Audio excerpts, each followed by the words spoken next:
पास आकर बेला की बातें करता है कि बेला का घर में मन नहीं लग रहा है। वे एक बाग वाले बगीचे में रहना चाहती है, परिवार से अलग होकर अपनी गृहस्थी बसाना चाहती है। तो दादाजी उससे कहते हैं कि मुझे तुम्हारे बगीचे वाला घर देने में कोई प्रॉब्लम नहीं है, परंतु मैं यह नहीं चाहूंगा कि मेरे जीते जी कोई परिवार का एक मेंबर परिवार से अलग होकर रहे। तो परेश को समझाते हुए कहते हैं, परेश तुम चिंता मत करो, मैं परिवार के सभी सदस्यों को क्या है ये मना कर समझा दूंगा कि वे बेला से दुर्व्यवहार ना करे, सभी उससे प्यार से रहे, तुम इस बात की चिंता ना करो। और दादाजी अपने क्या रजवा के द्वारा क्या परिवार के सभी सदस्यों को बुलाते हैं और उसे सलाह देते हैं कि कोई भी बेला के साथ दुर्व्यवहार नहीं करेगा, सब उसके काम में बधाई देंगे। वे विवेक और बुद्धि में हमसे बड़ी है, अतः हमें उसकी बात के अनुसार चलना चाहिए, उससे हमें शिक्षा लेनी है कि वो सुसंस्कृत बहू हमारे घर में आई है। तो दादाजी के कहने पर सब क्या है बेला का आदर सम्मान करने लगते हैं। इतना हमने सेकंड दृश्य में पढ़ा था। तो अभी तीसरा दृश्य। वही बरामदा दोनों तरफ पूर्ववत खिड़कियों के बराबर रखे हुए हैं और दो चारपाइयां वैसे ही दीवार के साथ लगी खड़ी हैं। हाँ, कुर्सी मध्य में आ गई है। ज्ञात होता है कि इस पर छोटी बहू बेला बैठी धूप सेक रही थी, किंतु पर्दा उठने पर वे आकुलता से बरामदे में घूमती हुई दिखाई देती है। एक हाथ में पुस्तक है, मानो पढ़ते पढ़ते कोई विचार आज उठकर घूमने लगी हो। बेला अपने आप से, मैं किन लोगों में आ गई हूँ, ये कैसे लोग हैं, कुछ भी तो समझ नहीं सकी। आज कुछ है, कल कुछ, पल में तोला, पल में मासा, इनका कुछ भी तो पता नहीं चलता। अभी यहाँ ये बताया है कि बेला के सभी परिवार, दादाजी के कहने पर परिवार के सभी सदस्य जब बेला से अच्छा व्यवहार करने लगते हैं, तो बेला अपने मन में से सोचती है कि ये परिवार के लोग कैसे हैं, मैं किन लोगों के बीच में आ गई हूँ कि मैं कुछ ये पल में तोला पल में मासा, मतलब कभी इनका व्यवहार कुछ होता है, कभी कुछ है, कभी में से क्या मिसबिहेव करते हैं, कभी में से अभी अच्छा व्यवहार करने लगी है, इनके स्वभाव के बारे में कुछ पता ही नहीं चलता। फिर सोचती हुई धीरे धीरे घूमती है। गर्म होते हैं तो आग बन जाते हैं, नरम होते हैं तो मोम से भी कोमल दिखाई देते हैं। आज जिस बात को बुरा कहते हैं, कल उसी की प्रशंसा करते हैं। मैं तो तंग आ गई इन लोगों से। जाकर फिर कुर्सी पर बैठ जाती है और पुस्तक खोल लेती है। अंदर गैलरी से उसकी सास छोटी भाभी आती है। छोटी भाभी, तुम ठीक कहती थी बेटी, इस रद्दी सामान से बैठक बैठक नहीं, कबाड़ी का गोदाम दिखाई देती थी। सोचती थी ये सामान इतने दिनों से इस कमरे में पड़ा है, कुछ ऐसा बुरा भी नहीं इस पर इतनी देर से सब बैठते आ रहे हैं, कहीं दादाजी बुरा न माने, पर अच्छा किया जो तुमने ये सब उठा दिया। मैंने परेश से कह दिया है तुम उसके साथ जाकर अपनी रुचि का सामान खरीद लाओ। ये सब मैं रजवा से कहकर सुरेश के कमरे में भिजवा देती हूँ। कई बार निगोड़ी इन्हीं कुर्सियों के लिए मुझसे रूठ चुका है। बेला, आप बैठिए माँ जी।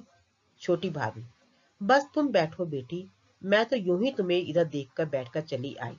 अनाज पड़ा है, उसे फटकना है, मिर्चें पड़ी हैं, उन्हें कूटना है, मक्खन कई दिनों का इकट्ठा हो गया है, उसका घी निकालना है, बीसों दूसरे काम है और ढिल ढल रहा है। मैं सोचती थी। तो यहाँ पर अभी क्या बताया कि छोटी भाभी मतलब अर्थात बेला की सास, वो आकर जब बेला को देखती वो बैठी हुई है तो उसके पास आकर बैठ जाती है। तो छोटी भाभी अपने सास को देखते क्या है, बेला क्या बोलती कि आप इधर आके बैठने को बोलती है। तो आके ये बात अपनी बात की मतलब छोटी भाभी बेला से अपने बात की इस तरह शुरुआत करती है कि तुम ठीक कहती थी कि ये ड्राइंग रूम का जो सामान फर्नीचर पड़ा है, सच में ये कबाड़ के सामान ही दिखता है। तुमने ठीक कहा है, मैंने परेश को कह दिया है, क्या है तुम इसे जाकर तुम अपनी रुचि के अनुसार बाजार से जाओ और नया सामान खरीदो। मतलब यहाँ पर छोटी भाभी का व्यवहार भी क्या है, दादाजी के कहने पर वो क्या बेला से अच्छी तरह बात कर रही है। जिस बात का वो विरोध कर रहे थे कि हाँ बेला कह रही कि मुझे पुराने जमाने का जो सामान फर्नीचर चला है पसंद नहीं है, बाहर निकाल रहे, सब उसकी बात का मतलब उसका निरादर कर रहे थे इस बात का, आज वही दादाजी कहने से वही बात को कहने आ रहे, नहीं तुम जैसा चाहो तुम वैसा कर लो, तुम्हें ये फर्नीचर पसंद नहीं है तो इससे मैं क्या सुरेश के दूसरे के कमरे में जो रवजा के भाई है उसके कमरे भिजवा देती हूँ, तो अपने रुचि का सामान जाके बाजार से दूसरा सामान ले आओ। फिर बेला कहती है माँ जी आप बैठो तो सही, मतलब अभी बेला भी अपने सास के प्रति पोलाइटली बिहेव कर रही है, वो अच्छी तरह बात कर रही है। और दादी उसकी छोटी भाभी क्या कहती है, नहीं मैं बैठूंगी नहीं, मुझे बहुत सारे काम है, अनाज बाहर पड़ा है, मुझे उसे फटकना है, मिर्ची है उसे कूटनी है, मक्खन निकाला, दुनिया भर के काम गिन देती है। वो बेला को बताती है ये मुझे दिन ढल रहा है, दिन ढल रहा है मतलब दिन बीत रहा है, मुझे ये सब काम पूरे करने हैं। और मैं सोचती थी आगे वो क्या बोलती है। तुमने मेरी बात को बुरा ना माना हो, वास्तव में बेटी रधवा मेरे पास आकर फूट फूट कर रो दी। नौकरानी समझदार, विश्वसनीय और आज्ञाकारी है, किंतु जो काम उसने कभी किया ही ना हो वे उससे किस प्रकार हो सकता है। बेला उठती हुई, आप बैठिए तो। छोटी भाभी उसके कंधों पर हाथ रखकर उसे बिठाते हुए, बैठो बैठो बेटी, कष्ट न करो, मैं तुम्हारा अधिक समय नष्ट न करूंगी, मैं तो केवल तुमसे इसकी सिफारिश करने आई थी। भावुक स्त्री है, जल्दी ये बात का बुरा मान जाती है। तुम यूँ कहना कि जो ही नया फर्नीचर आ जाए अपने सामने लगवाकर रजवा को एक बार झाड़ना बुहारना सिखा देना, फिर गलती नहीं करेगी, ना हो तो कभी मुझे बता देना, मैं उसे समझा दूंगी। बेला, नहीं नहीं, आप सास, तुम पढ़ी लिखी समझदार हो बेटी, इसलिए तुमसे इतना कह दिया है। यो तुम ना चाहो तो कोई दूसरा प्रबंध हो जाएगा, तुम इस बात की तनिक भी चिंता ना करना। उसके बाद छोटी भाभी बेला से क्या कहती है कि तुमने क्या है रजवा को, ये मैंने तुम्हारे उनको मतलब बुरा भला कहा, क्योंकि रजवा मेरे पास आकर बहुत फूट फूट कर रोई थी। वो हमारे घर की पुरानी नौकरानी है, समझदार है, विश्वसनीय है। विश्वास मतलब ना हम उस पर विश्वास करते हैं, घर की सारी जिम्मेदारी मतलब उसका हमको विश्वास है कि हम कुछ ऐसा गलत काम नहीं करेगी। उस विश्वास का इतने सालों से हमने उसे अपने घर में रखा है।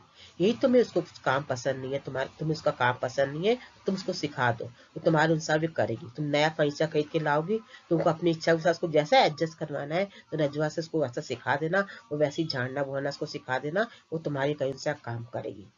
यही तुम कहोगे तो मैं रजवा को कह दूंगी, वो तुम्हारी बात मानेगी, वो तुम्हारे कहीं अनुसार काम करेगी। तुम इस बात की तनिक भी मतलब बिल्कुल भी चिंता मत करो। चलने को उद्दत होती है मतलब जाने निकलती, जाने के लिए खड़ी हो जाती है। बेला, आप बैठिए तो सही। सास, नहीं नहीं, तुम अपना पढ़ो, मैं वृथा तुम्हारा समय नष्ट ना करूंगी। वृथा मतलब फालतू, मैं फालतू तुम्हारा समय बेकार, तुम पुस्तक पढ़ रही हो, तुम पुस्तक पढ़ो, मैं तुम्हारा समय नष्ट नहीं करूंगी। और चली जाती है।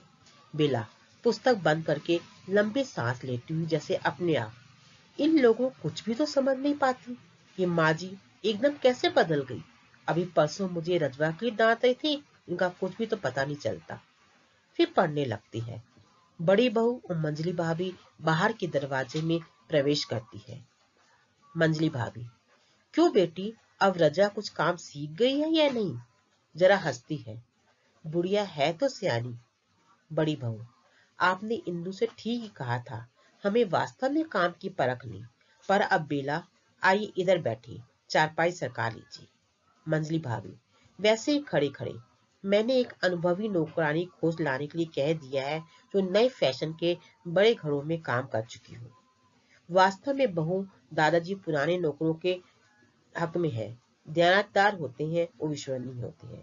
हमारे पास पीढ़ी दर पीढ़ी काम करते आ रहे हैं। इस रजवा की सास भी यही करती थी, अब रजवा की बहू भी यही करती है। तो यहाँ पर अभी क्या है, छोटी भाभी बेला से क्या कह रही है कि जब बोलती कि हाँ भी रजवा तुम्हारे कहीं सा काम सीख जाएगी, तो बेला क्या बोलती है, अपने मन में कई तरह के सवाल उठते हैं कि कल तक मेरी सास रजवा के लिए मेरे को डांट रही थी, चिल्ला रही थी, आज एकदम इसका स्वभाव कैसे बदल गया।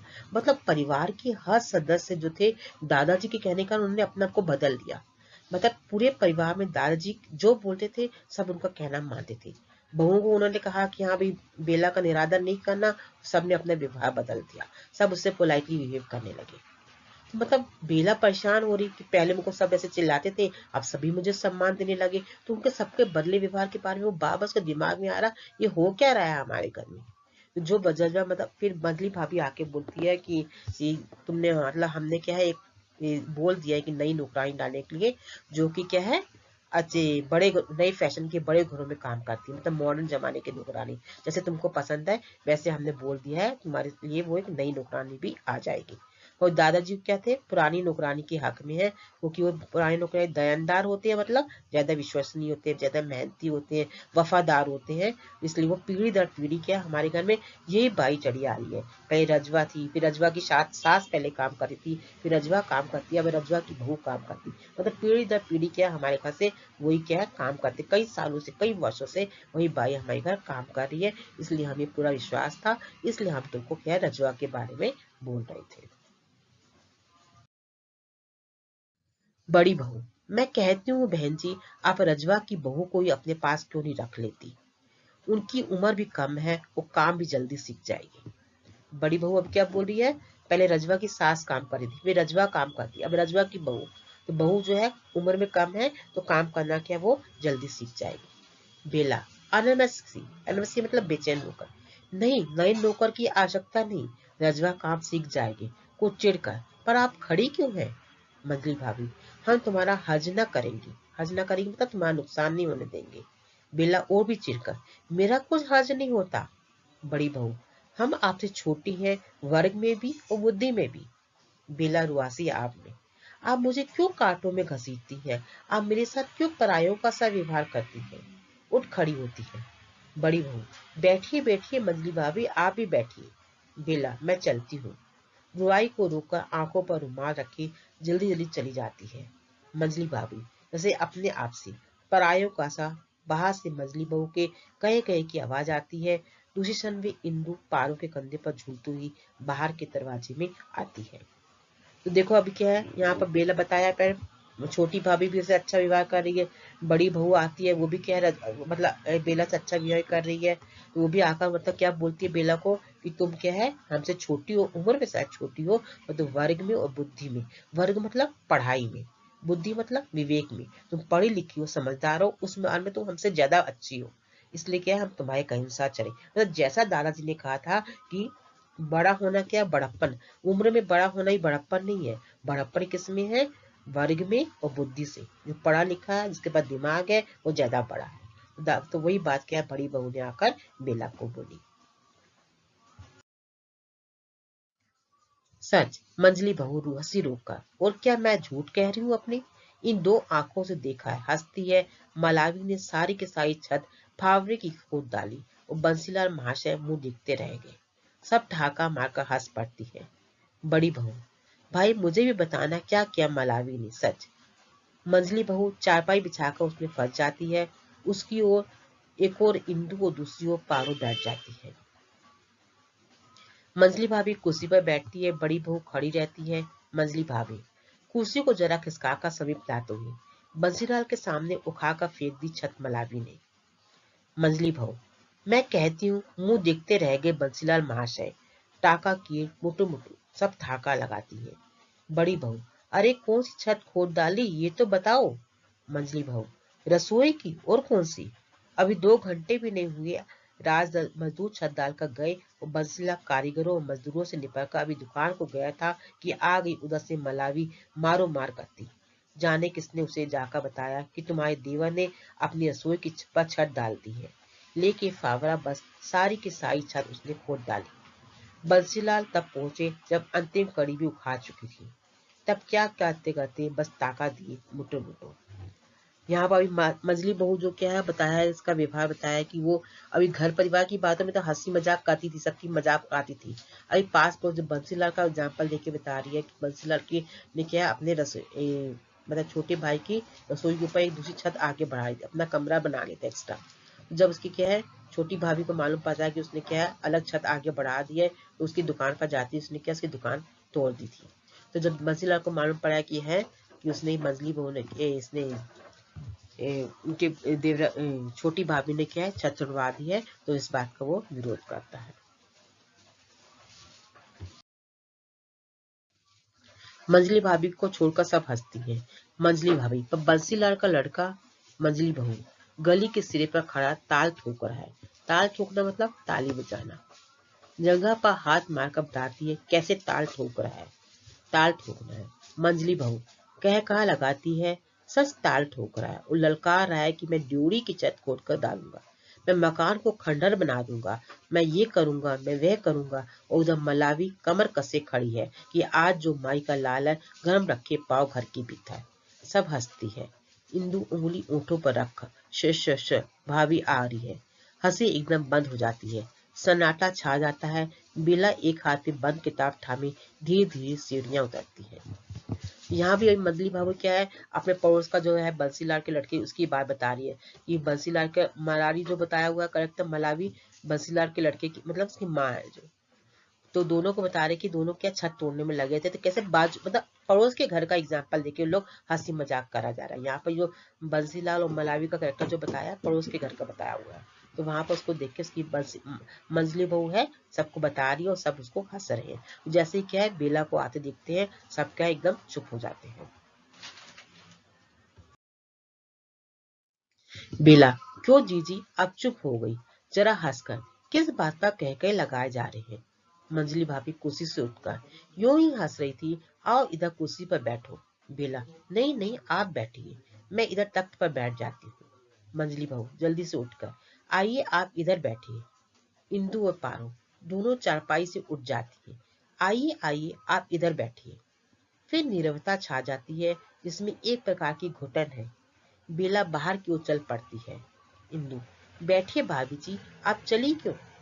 बेला मुड़कर कलान तथा भाई स्वर में, मैं तो इधर ही जा रही थी, यूं ही जा जाते खड़ी हो गई। मैं आपकी हंसी में बांधा नहीं डालना चाहती। खिन हंसी के साथ आप हंसिए कह कह लगाए, चुपचाप आहते के दरवाजे से निकल जाती है। मंजली बहू, मैं कहती थी ना कि इस ओर ना जाओ, मेरी मुंह आदत हुई हंसने की। इंदु, अब एक यही स्थान था बैठने को। देखो यहाँ क्या बताया, जब मंजली बहू क्या है, पड़ोस वाले घर का एग्जाम्पल देके लोग कहते कि हाँ उनके घर में कैसे लड़ाई हुई, घर में एक छत कमरा आगे बढ़ा दिया, उसकी छत तोड़ दी गई, सब मतलब बाजू वाले घर का मजाक उड़ा रहे थे। तो बेला को देख के जब सब सब चुप हो जाते हैं, तो बेला को मतलब बहुत अजीब फील होता है कि सब अभी इतना हंस रहे थे, मेरे को देखे एकदम चुप क्यों हो गए। तो भारी मन से क्या है, वो उठ के वहां से चली जाती है। बोलती कि तुम लोग की हंसी में क्या मैं बांधा डाल रही हूँ, मेरे कान तुम्हारी हंसी, तुम मतलब हंस नहीं पा रहे हो, मैं यहाँ से चली जाती हूँ। तो मंजली भाव कहती है कि क्या हम अभी, मेरी हुई मुई आदत हुई हंसने की, मेरी आदत ऐसे हंसने की है कि मेरी हंसी के कारण मैं अपने रोक ही नहीं पाती हूँ। तो अब इंदु कहती है अब एक यही स्थान था बैठने का हमारे पास। तो यहाँ भी अभी बेला पहुंच गई है। मंजली बहू, हम हंसती हैं तो हंसती हैं, दिल से और छोटी अध्यय में बांधा पड़ती है।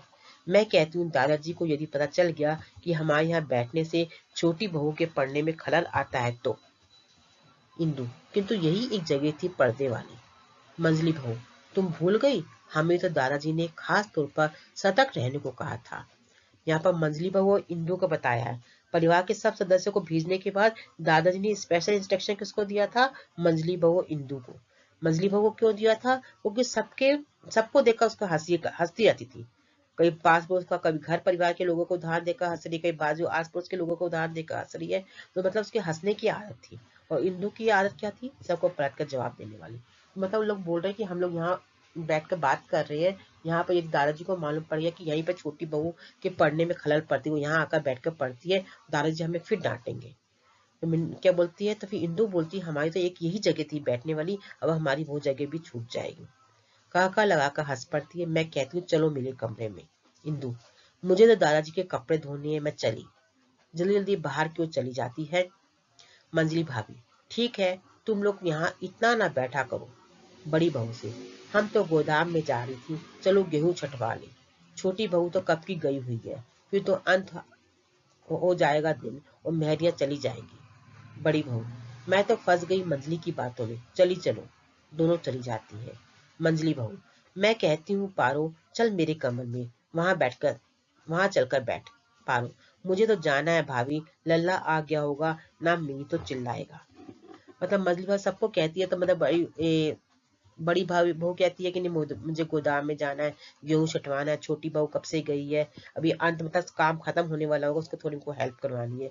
इंदु कहती है मुझे दादाजी के कपड़े धोने हैं, मैं भी जा रही हूँ। बड़ी बहू भी कहती है कि मैं मंजली की बातों में ऐसी पड़ गई। मतलब सबको अपने ऐसे हंसी मजाक के बीच अपने काम का ध्यान आता है, सब अपने अपने काम में जाने के लिए तैयार हो जाते। मंजली बहू अपने आप से, ये छोटी बहू तो बात सी आपको आकर सबको डरा गई। हंसती है।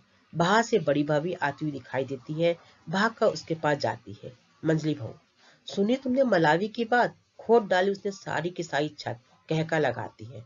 अब मजली बहू आती है तो मजली बहू को भी क्या है, बड़ी भाभी आती है तो मजली बहू क्या, बड़ी भाभी को भी मलावी की बात बताती है। उसने क्या है, पूरी छत तोड़ दी है।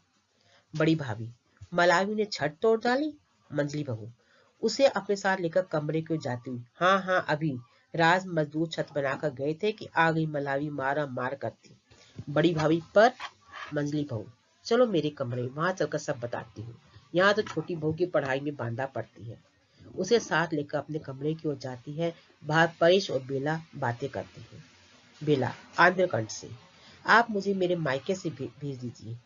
मुझे ऐसा लगता है जैसे मैं अपरिचितों में आ गई हूँ। कोई मुझे नहीं समझता, किसी को मैं नहीं समझती। अभी क्या है, मंजली बहू मतलब उसने सब बाकी घर के परिवार को, लोगों को मलावी की बात बता दी कि पड़ोस की छत में कैसे उसे तोड़ी, क्या किया। और जब मंजली बहू क्या गोदाम में गेहूं छटवा कर जब वापस आती है तो मंजली बहू को भी किस्सा बताती है। वो कहती है, जब बात बोलने लगती है, कहते ना मेरे कमरे में जाओ, क्योंकि यहाँ पर हम बैठे हैं, यहाँ बेला पढ़ाई कर रही है, उसकी पढ़ाई बांधना पड़ेगी, दादाजी हमें फिर गुस्सा करेंगे, चलो मेरे कमरे चलो, तुमको बात बताती। तो वहां जाकर ये क्या है, उनका मजाक उड़ाती। मतलब मंजली बहू का करेक्टर ये बताया उसने, सबको मजाक उड़ाने की आदत डाली हुई है। तो अभी जब बेला इतने परेश आ जाता है तो परेश, बेला क्या परेश से बात करती है कि तुम मुझे मेरे को मायके भेज दो, मेरे को बहुत यहाँ पर अटपटा लगा। ऐसा लगता है मैं कि अपरिचितों के बीच में आ गई हूँ। सब हंसते होते हैं, जैसे ही मैं आती हूँ सब चुप हो जाते हैं, मेरे को देखकर सब खड़े हो जाते हैं, मेरे को ऐसा सम्मान देते हैं जैसे मेरे को अपना को मतलब अजीब फीलिंग हो रही है मेरे को ऐसे। परेश, आखिर बात क्या है, कुछ कहो भी। बेला, मैं जाती हूँ तो सब खड़ी हो जाती हैं। बड़ी भाभी, मंजली भाभी, माँ जी, मेरे सामने कोई हंसता नहीं, कोई मुझसे अधिक समय तक बात नहीं करना चाहता। सब मुझसे ऐसे डरती थी जैसे मुर्गी के बच्चे बाज से। अभी अभी ये सब हंस रही थी, ठाके पर ठाके मार रही थी। मैं गई तो सब ऐसे सन रह गई जैसे भरी सभा में किसी ने चुप की और सीटी बजा दी हो। परिश पर इसमें बेला, कोई मुझे काम को हाथ लगाने देता। तनिक से भी काम करने लगूं तो सब भागी आती हैं। सब मेरा इस प्रकार आदर करती है मानो मैं ही इस घर में सबसे बड़ी हूँ। परेश, मैं नहीं समझता तुम क्या चाहती हो। तुम्हें शिकायत थी कोई तुम्हारा आदर नहीं करता, अब सब तुम्हारा आदर करते हैं तो तुम्हें शिकायत है कि तुम्हें सबसे दबना पड़ता है। अब सब तुमसे दबते हैं, तुम्हारी शिकायत है तुम कब सब किसका काम करती हो, अब सब तुम्हारा काम करते हैं। आदर सत्कार अनाम ना जाने तुम क्या चाहती हो। तेजी से सीढ़ियां चढ़ जाता है। बेला निर्धार हुआ कुर्सी में फंस जाती है। ना जाने मैं क्या चाहती हूँ, सिसकने लगती है। ना जाने मैं क्या चाहती हूँ, पर मैं इतना जानती हूँ कि मैं ये सब आदर सत्कार सुख आराम नहीं चाहती। तो यहाँ परेश, बेला परेश को क्या बताती है कि मुझे इस घर में बहुत अजीब लग रहा है, कि मुझे देखकर सब क्या खड़े हो जाते हैं, मुझे कोई काम करने पर आने लगते, सब मेरा आदर करने लगते हैं। तो परेश क्या बोलता है, कल तक तुम शिकायत करी थी कि तुम्हारा आदर नहीं करता है, तुम्हारी सब शिकायत करते रहते हैं, तुमसे कोई डरता नहीं है, और आज सब तुमको आदर सत्कार सब कुछ मिल रहा है तो आज तुम कहती कि मुझे अजीब लग रहा है। तो आखिर चाहती क्या हो। तो बेला के पास कोई जवाब नहीं होता, कहती मैं खुद नहीं समझ पा रही कि पर तो मुझे ये सब आदर सत्कार सुख आराम नहीं चाहिए। बाहों में मुंह छिपाकर सिसकती है। इंदु हाथ में कुछ मैले कपड़े लिए बाहर के दरवाजे से प्रवेश करती है। इंदु, भाभी जी। बेला उसी प्रकार चुप बैठी रहती है। इंदु बेला के कंधे को हिलाकर, भाभी जी भाभी जी। बेला मुंह ऊपर करती है। इंदु, है भाभी जी आप तो रो रही है। बेला आंखें पोंछकर, नहीं मैं रो नहीं रही, पर इंदु परमात्मा के लिए मुझे जी जी करके न बुलाया करो। देखो अभी पहले इंदु बेला को भाभी बोलती थी, अभी दादाजी के कहने से सम्मान है कि भाभी जी जी जी करके बोल रही, तो वो भी बेला को अटपटा लग रहा है कि मुझे जी करके क्यों बुला रही है। तो इंदु क्या बोलती है, तो भला ये कैसे हो सकता है, आप मुझसे बड़ी है, फिर आप मुझसे कहीं अधिक पढ़ी लिखी है। बेला, पहले तो तू ये मुझे जी जी करके नहीं बुलाया करती थी। इंदु, मैं तो मूक ठहरी भाभी जी, दादाजी ने कहा था। बेला सहसा चौंक, दादाजी ने क्या कहा था। इंदु, उन्होंने सबको समझाया था कि घर में सबको आपका आदर करना चाहिए। बेला, किंतु उन्होंने ये सब क्यों कहा, मैंने तो कभी उनसे इस बात की शिकायत नहीं की।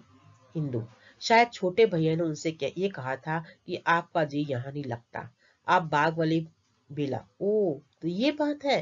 इंदु, दादाजी वो सब सह सकते हैं, किसी को पृथक नहीं रह सकते। हम सब एक महान पेड़ की डालियां हैं, वे कहा करते हैं और इससे पहले कि कोई डाली टूटकर अलग हो, मैं ही इस घर से अलग हो जाऊंगा। उन्होंने हम सबको समझाया कि हम आपका आदर करें, आपका काम करें, आपको पढ़ने पढ़ाने का समय दें।